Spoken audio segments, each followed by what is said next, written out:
Welcome to Table for One. I'm the narrator, and in today's video, I'll be playing The Walking Dead Surrounded. I'm sorry, I won't do that again. Let's get rolling.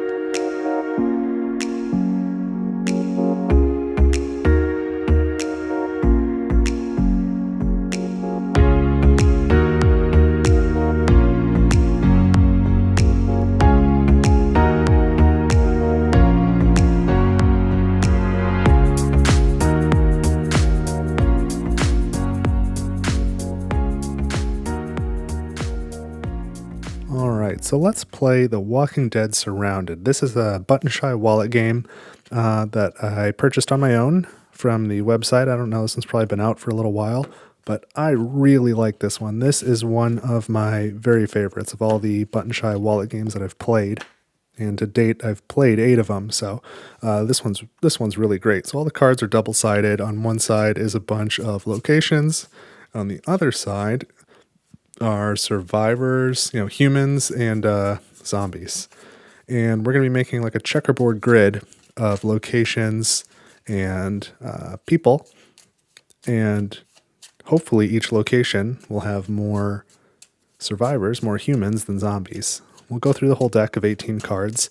And what's kind of neat about this game is you can just play it with the cards in a random order, and at the end you get a score and you kind of see, total up your score and see where you're at on that ranking. But it also comes with this scenario book. And these are really simple scenarios. There are, how many in here? 18 scenarios. And this is not like a spoilery type of campaign, but each one, we'll just play the first one on here. So the first one is called Fuel Up, and it says everything you need still runs on gas. So on these cards, some of them have little symbols in the corner, like this is a knife, this is a pill bottle, there's a knife, some points, and then this one is a gas can. So there's 1, 2, 3 cards in this deck with gas cans. So when you play the first scenario, you need to fully surround 2 locations with gas cans, at least 2. And then they also have like a hard and expert mode, and I'm going to play it on expert mode. So in expert mode, at the end of the game, at each location, all the zombies and humans fight each other. And so of the 2 locations that I surround with gas cans, they need to each have at least 1 regular human survivor and 1 leader. And the leaders are designated with a little star symbol right there. So I'll kind of explain some stuff as we go. But we're going to play this first scenario. I've played the first 3, and the first 2 I had no trouble with on expert mode, and the third one was really hard. That took me, I don't know, maybe 5 or 6 tries, and granted on expert mode. But the last one, I kind of wish I had recorded it. It was a really great ending to the game. It came down to the wire with some pretty slick moves at the end. So too bad I don't have any documentation of that. But here's our deck of cards. Here's the way this works. The first turn you have to use a location. So we'll put that wilderness right there. And then anytime you place a location, you must use the next card to place a zombie adjacent to that location if possible. If both of these spots are already taken, then I could place this card in any valid location. So we'll put 1 zombie right there. So right now that location's overrun with zombies. Now on the next card, I have the option. Do I want to place a location, or do I want to flip it over and place some people? Or occupy, that is what the action is called. Do I want to place a location, or do I want to occupy? So I think I want to occupy at the beginning because I'm looking for locations with gas cans. There's only 3 of them, and I don't want to, if I place this location, the next card has to be a zombie. I need to occupy with a zombie if possible. And so if that next card has a gas can on it, I will lose it. So it's a little early for that. I don't want to take that risk. And that's exactly what would have happened. That has a gas can. So I can place this one anywhere valid. I don't want to go here. Then there'll be 3 zombies there. But then again, maybe I just burn it there and then don't have to worry about that location anymore. So yeah, we'll just write off the wilderness. That's fine. So this next one, there's a zombie on the front. You may have noticed the previous one had a human on the front. That's like as if there's already a person there. But when there's a zombie on the top, you have to place it as a location. If that's the next card, you cannot place it as an occupant. So I will place this as a location. I'll put it here so it's adjacent to a leader. And now I still need to draw the next card and place a zombie. So I'll do it like this. So there's 2 zombies here and a leader. And this location has 5 zombies, like it's pretty overrun. So I guess that's okay, but just the way the game works, if I put a regular person here and a regular person here, 2 more survivors, they'll cancel out with the 2 zombies, and all that's going to be left at the end is the 1 leader, which is not enough for expert mode, so I'll have to find a way to move that card. But here is another gas can card here, so I'm going to place it. I'm going to put it here, and so that's adjacent to 2 different survivors. That's great. And now this one must be used to occupy with a zombie if possible. So at the end, when they all fight, these 2 will cancel out. I've got 1 survivor, so I just need a leader, and then that one will be all set. So now I'm going to take this one, and I want to occupy and see if I can get any special abilities on the back. Yes, so this one has look. So when I occupy now, if I place it here so that I use the look, the person with the look ability, I can take this next card and look at both sides of it, and then place it back, and then decide how I want to use it. So I think that's exactly what I'll do. Let's look. Okay, so that's on the back of the card. I need a leader here, so I don't want to use this. I'm going to have to find a leader somewhere else. So I think I'll place it as a location, and I'll put it, where am I going to put it? I'll put it here. The reason I'm putting it there is so that these all stay connected, because I want to try and move this somewhere else, but the grid has to remain connected. You can't do that. So I'm just setting myself up to be able to move this to a better location at another time. So now I've placed this one. This is the survivor camp, and it says, if there are no leaders placed here, promote a survivor to a leader. So here's a deal with the leaders. You score extra points at the end if you have a leader and any additional survivors. So each survivor you have at the end is worth 1 point. Each leader is worth 1 point by themselves, plus an additional point for every other survivor at their location. But the trick is that you cannot have more than 1 leader at a location, otherwise they eliminate each other. So just something to keep in mind. But anyway, I just placed this location, so now I need to use this card to occupy. This is the only time you can occupy when there's a zombie on the top, is after you've just placed a location. So I have to try and put the zombie adjacent to that location, but I can't. You're not allowed to rotate the cards. So because I can't place a zombie adjacent, then I can place this card anywhere I want in any orientation. And I am going to place it here. Well, I guess where do I want it? I'll place it here. And so I'm using this burn ability.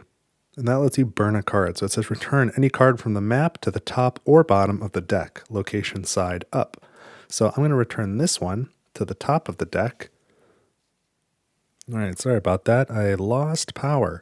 If you watched my videos last week, you may have remembered that I lost power then too. I set up and I blocked this whole day aside so I can record 7 or 8 videos today. And I keep losing power, which does not happen often here, so that's unfortunate. So anyway, I just went upstairs and had a sandwich, and I got to figure out what the heck I was doing. I just placed this burn card and returned this location to the top of the deck. So now I'm going to place this location somewhere else where I might be able to surround it with enough people to score. And I think this is actually a pretty good location to put it. So let's put this here, and then I need to occupy it with this card. And so I have to add a zombie if possible. Is that going to work for me? I guess it has to. I'm still going to have to move something, though. Now I've got 2 leaders here. That's not great either. Well, let's occupy again. Hopefully I can get a move action. No move action there. So let's place a leader here anyway. So I need to get this zombie out of there and replace it with a person. I think I'll occupy again. Won't be able to get a move action this way either. So I can add a zombie there, which I don't really want. I need a leader there. I can place a zombie here, which doesn't really matter. I can put a human here. I guess that's okay. Yeah, I guess we'll go ahead and do that. And so this card, I think I'll place it as a location. I'm going to put it here. And this says, any human on the top edge of this location becomes a walker. That's kind of a nice visual. They've got the red line there on the top as a reminder. So now I need to occupy with this card, placing a zombie if possible. And that's the only way to do it. So I will do this. And that gives me the burn action again. So I can burn a card. I might want to burn this one. Oh no, and now this one has no leader. So that's a problem too. I need a leader there. Neither of these gas can locations are looking very good. All right, but this will be a pretty good move. So I can burn a card. I'm going to burn this card that I just placed. And you return it to the deck, location side up, either on the top or bottom of the deck. Now I'm going to play my next card, and I'm going to occupy with this same card, and now I'm going to play burn here. And this time I'm going to burn this card and place it on the top of the deck, location side up.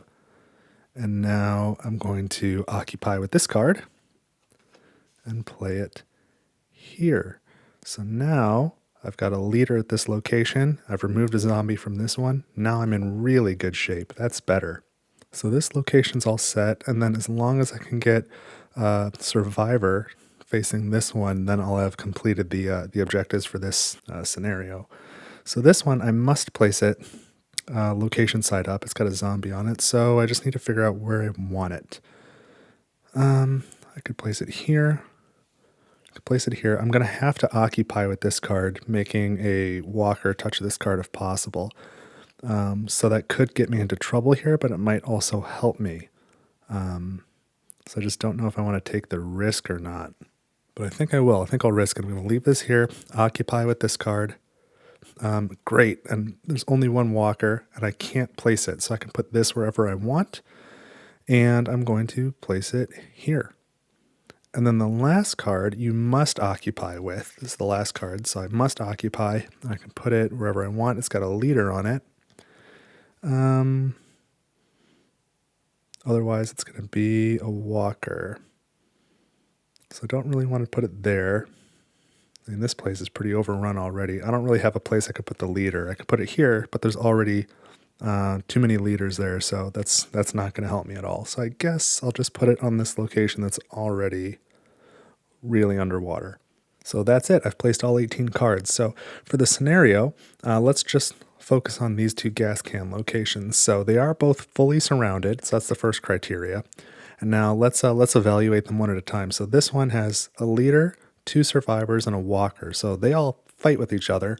The walker and one of the survivors take each other out. And now remaining, there is at least 1 leader and 1 survivor. So that was a criteria for expert mode. I achieved it on that first location, but I need to do that at least twice. So here's the second gas can, fully surrounded. And there is 1 walker on it. So it'll be eliminated with 1 survivor, and then remaining I have a leader and at least 1 survivor. So I've achieved all the criteria for expert mode. So that's pretty cool. And then we can go ahead and total it up and just see what the score is anyway. So we go location by location. Start with this one. There is a leader and 3 survivors. So the location is not overrun. So I get 1, 2, 3 points for the survivor, and then the leader is worth 4, 5, 6, 7. So 7 points for this location. This one we've already determined. These are the 2 that survive, so that's worth 8, 9, 10. Plus anything that's fully surrounded with one of these symbols is an additional point, so that brings us to 11. If we go to this one up here, it is fully surrounded, so that's 12. But then we lose 1 point for each remaining walker. 1, 2, 3, 4, 5, 6. So now we're back down to 6 points. Evaluating this one, these 2 eliminates. This is who's left. So we get 1 point for the gas can being surrounded, so we're at 7, plus 8, 9, 10, 11, 12, back up to 12 points. This location is going to be next, and this one has 4 survivors, but it says if there are no leaders placed here, promote a survivor to a leader. So we'll call this one a leader. So that's going to get us up to 13, 14, 15, 16, 17, 18, 19. And then 1 location left, it's this one. It's not fully surrounded, so we don't get that bonus point. There's 2 leaders, but one of them is going to get taken out with that walker, leaving 1 leader left, so that's 1 more point. So I believe that brings us up to 20. So if we look at the score sheet here, We're in the third tier from 16 to 20. You might just do this after all. So I needed one more point to be in the final tier. You're a born leader. Congratulations. So that's pretty good. I feel good about that. So final thoughts on this game. I was a little concerned when I first got it and started playing that I might, after multiple plays, start to remember what occupants are on the backs of each of the locations, but that really hasn't been the case, and I've probably played it 15 times now.